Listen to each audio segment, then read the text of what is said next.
This is the Franchise Basketball Insider, presented by Massengale Eye Care, Oklahoma City's leading eye care provider since 1989. Call 631-2020.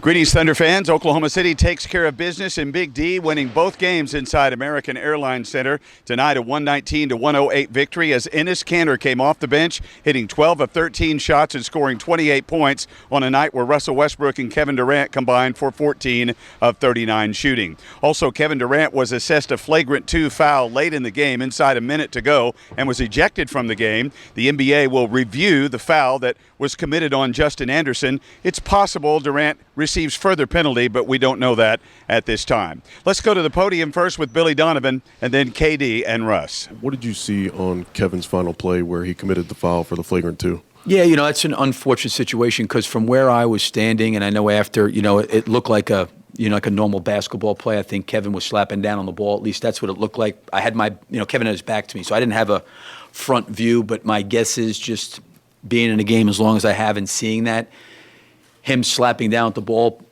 wasn't there, and obviously he came across and hit a guy, but Kevin came over. I think he felt terrible. He felt bad. I think he wanted to go over there and apologize.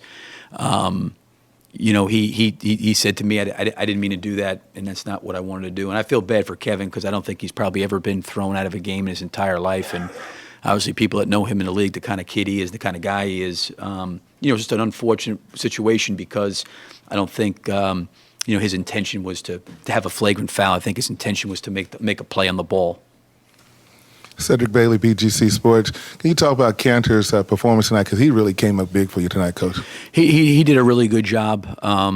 It was kind of going back and forth of whether to keep him on the floor, bring Steven Adams back in defensively. But, Enes was playing so well, we just kind of really went with him for the entire fourth quarter.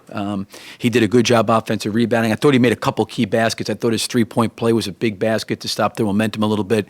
It was good to see as they kind of dug into our lead and got it down to single digits. We were able to respond with either a stop or a score. And that's what you need on the road is be able to stop momentum. And I thought our guys did a good job of that. You and Russell didn't shoot it well tonight, but 4 guys behind you shot great.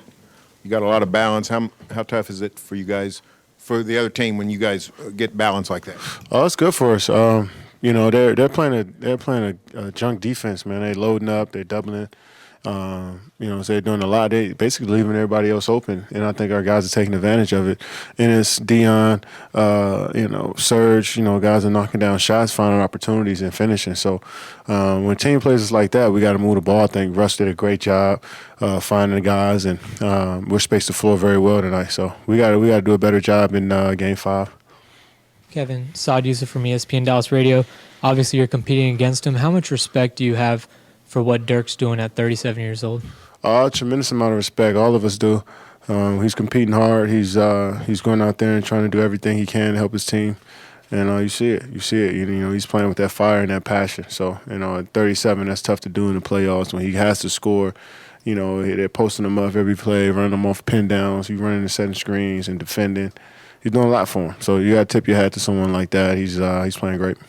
Anthony Slater with Oklahoma for both of you. What's it been like playing with a big man like Enes who can run the floor? He seems to be able to snag, little quick bounce passes. Just what's it like playing with that? It's great, man. It's a good piece to come off the bench. I think he's been doing a great job all season long, and I think it goes unnoticed. Honestly, I think the stuff he does is unbelievable, man. All respect to Jamal Crawford, but I honestly don't believe it shouldn't have been close for six-man for Enes. A guy that shoots 68, 69% from the field and goes 12 for 13 in games like this. He's been doing it all season, and I think he's a guy that needs to get some notoriety over the things he's doing.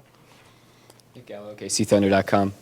Russ, they tried to press you guys. You only had 9 turnovers tonight, 26 assists. Why were you guys able to handle that and be so efficient with the ball? Speed. You got to use your speed to your advantage. My job is to be able to kind of get up the floor and kind of see where mismatches, and I think we did a good job of using our speed and athleticism to get the ball up the floor and get layups. Eric Horn, the Oklahoman. Kevin, Justin Anderson talked about he has a good relationship with you going back. Y'all went to the same high school, Montrose. Yeah. What message would you have for him after that foul, that flagrant 2? I texted him, and told him that, I mean, I wasn't trying to hurt him at all. You know, I've plenty of plays this season where I block shots that from behind like that, and just unfortunate that I was able to, you know, foul him over the head. I mean, it was a flagrant, even though I wasn't intentionally trying to foul him, but the refs had to make a decision. They made the right one, but you know, it was just bad timing. I wasn't trying to hurt him. Okay, that'll do it for this edition of the Basketball Insider. Oklahoma City plays at 7 o'clock on Monday night. We get things started at Flint Restaurant inside the Cole Court Hotel for Countdown to Tip-Off, presented by TotallyTickets.com and by Homeland. We hope you'll join us. 119 to 108, the Thunder, a 3-1 series leader, now over the Dallas Mavericks. I'm David Garrett in Dallas for Oklahoma's new sound for sports, 107.7 The Franchise in Oklahoma City and 107.9 The Franchise in Tulsa.